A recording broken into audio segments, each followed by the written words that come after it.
Greetings all. Tis your boy. I am okay. I am Ayo motherfucking K. That shit from yesterday was wild. It was indeed wild. It was, in fact, Nat Geo wild. I think y'all will be glad to know that I'm not going back to that gym. We're not doing it. We're not, we shouldn't have to. I shouldn't have to suffer in this manner. I think over the course of like the past month, like I've let y'all know, not like the past month, well, the past couple months, y'all have seen there have been issues. In the past month, it's escalated. And yeah, it's not worth it. It's not worth it. And so I will be traveling a good deal farther to get my fucking gains. But I don't want to be sexually battered and harassed when I'm just trying to get sexy, you know? The thing with the kid yesterday, that was fucked up. That was fucked up. And like I heard the door open in the bathroom cuz like I went to the locker room area cuz this is a YMCA. And so I went into the locker room and I heard the door open and I heard someone come in and I was like, that couldn't fucking possibly, absolutely the fuck not. It could not be him. But his shoes was loud as fuck. He had like these really super spongy shoes, and so like you could hear them, and I was like, that's not him. And yes, it absolutely the fuck was. And the lady that was in the shower, luckily she was still in her swimsuit, and she screamed. She fucking screamed, and I went like when I heard her scream, I came around the corner and saw his fucking ass running out. And so I was like, bruh. And then there was another lady that came in while I was talking to the Asian lady, and she was like, okay, the Asian lady, she was there with her husband, and she's like older. She's like middle aged, and she's like, yeah, we're in the hot tub, and he's fucking touching me while I'm in the hot tub, and I'm like, oh my god, I'm so sorry. I'm so goddamn sorry. Because like I literally after I got out of the sauna, I went out to the outdoor pool and I saw him in the hot tub. And I figured I was the only person that was happening to. And so it just made me very much feel like, because I consume a lot of a lot of true crime shit, it very much felt like one of those experiences where like there's all of these disjointed isolated incidents with a predator or a person that's hurting people, and no one says anything about it and they keep doing it. And I was like, I absolutely understand how this could continue, how this like this uh kind of the thoughts that are conditioned to into us to just go with the fucking flow and not allow people to hurt us, but not to make a big deal out of it. And then along with, you know, the shame of being assaulted, it's a lot more nuanced when it comes to like people that are like violently assaulted. But it's still a very similar principle where like it wasn't that big of a deal. He didn't like fucking kill me. I'm not maimed. I'm not scarred. I mean, outside of the mental ones. It just was interesting to see those parallels. And when I went to the outdoor pool, I let the lifeguards know, and they were like real like not cavalier about it, but like they're like, "Oh no, he's 18 years old." I was like, "Well, he needs a handler. He needs somebody with him." And they're like, "Yeah, no, he can't. Like, we can't force him to have a handler." I was like, "No, he's assaulting people. Like the things that he's doing could put him in jail. So he needs somebody to handle him. Like either he's somebody that has an intellectual disability and he needs a handler, or he's a regular ass 18-year-old man and he's assaulting people." And I had actually intended to go upstairs and talk to the lady that I know at the front desk because I hadn't let y'all know yet, because I didn't think like it was a big deal to let y'all know because I hadn't reported it yet. But the stuff with dude at the front desk that always is constantly clocking me and talking about my comings and goings in the gym and what I'm doing at the gym, uh that had escalated. That, and it was making me more uncomfortable by the fucking day. Um and to give like some, I guess, backstory about it, to people that might not be following along. Uh, there's a new guy at the gym that works at the gym, and he is extremely friendly. He seems pretty like mentally all there, well adjusted, all that shit. But he be clocking me, and I don't fucking like it. I don't like being clocked by strangers. Like as I said before, Do not particularly find that I enjoy being clocked by strangers. I do not enjoy that. It makes me fucking nervous, and I just I don't want people to know where I'm fucking, how I'm moving, what I'm doing. I don't fucking like that shit. And so I initially was like, okay, well this is weird and I don't like it. Cuz he noticed the times that I'm coming into the gym, and he noticed that I didn't come on one day, and then that I came real late. Like I came at like 5 on a day, and he's like, "Well, you're late."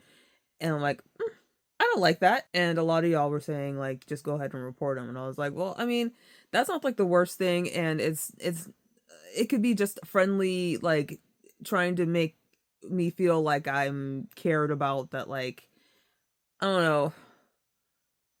It can be seen as friendly. It can be seen as this person is just observant.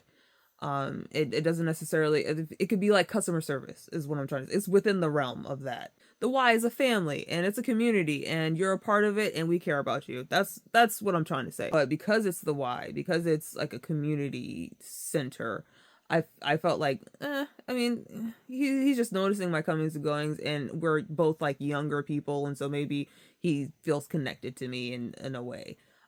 He had complimented my outfits, and like I was like, oh well, thank you. And he seemingly didn't give a shit about the outfits, and so I was like, oh, he's complimenting me. And so those were like things that were not, they were like yellow, almost white flags. They weren't that bad. They were yellowish though. They were like a tint of pea yellow. He knows my comings and goings, the times that I'm coming to the gym, the days that I don't go to the gym. And then when I went to New York and came back, he noticed that when I left, one day I left out the back door, like at the pool. I left out of where the pool was, and he's like, "Yeah, I swear to God, when you came in, I didn't see you. Never left. You like disappeared." I'm like, "Bitch, why do you care? Why do you fucking care how I leave this place?" And then that same day, I went to the pool, and I did not know that he will work out at the gym too. And he was at the pool like on his break, and he was doing laps, and he let me know this. That's how I know, because I didn't see him.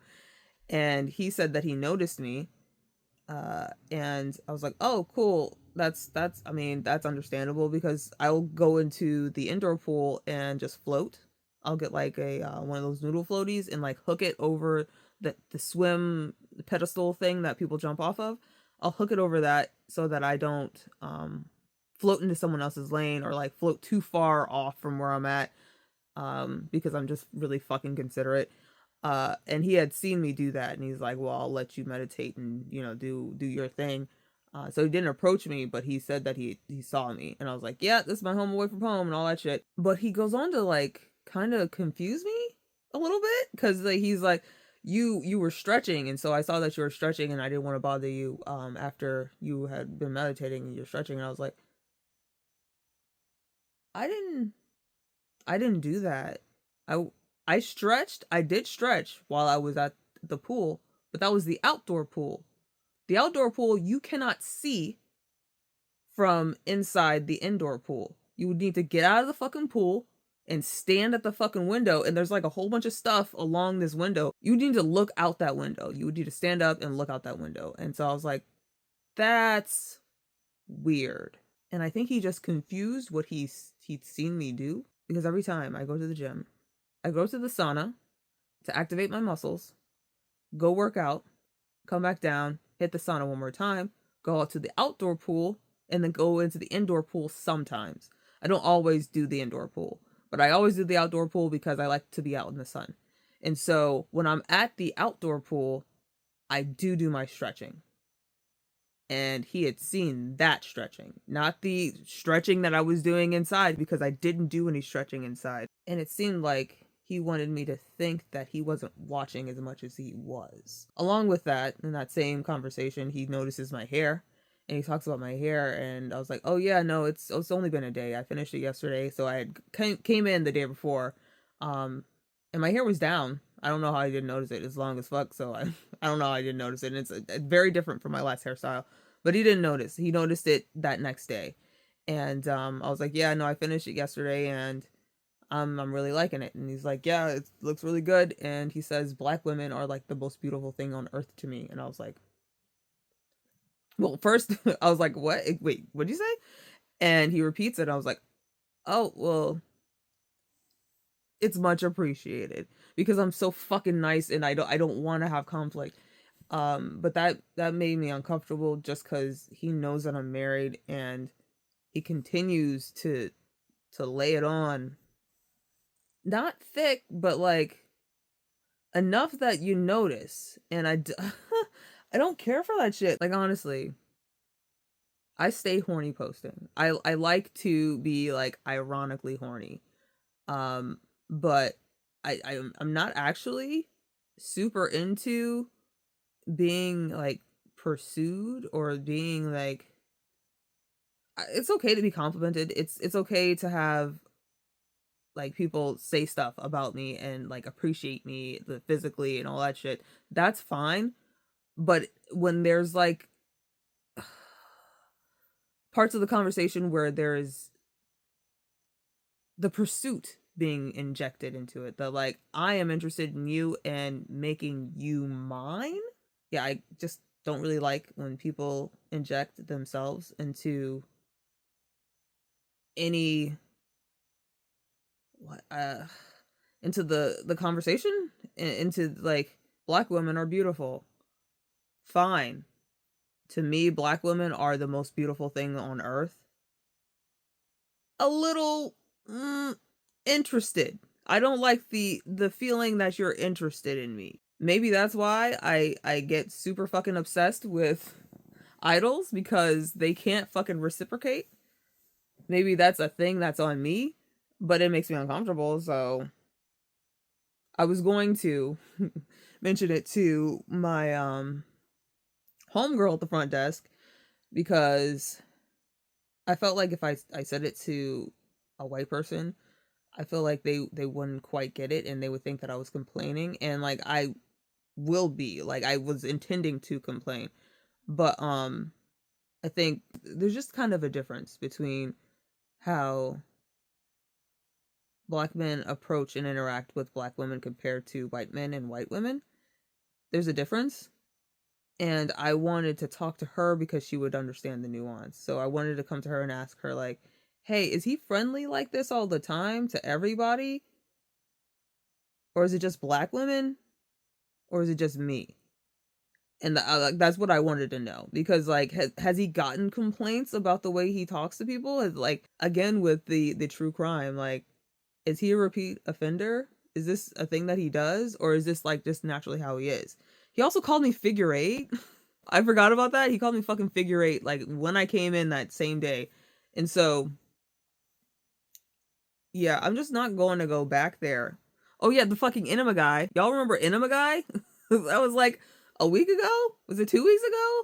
Holy shit. Like, so many things have happened in like quick succession that are just making me like not feel this why. And honestly, not feel the why generally. Because when I came back from working out, because I'm gonna get my fucking gains. I don't give a fuck.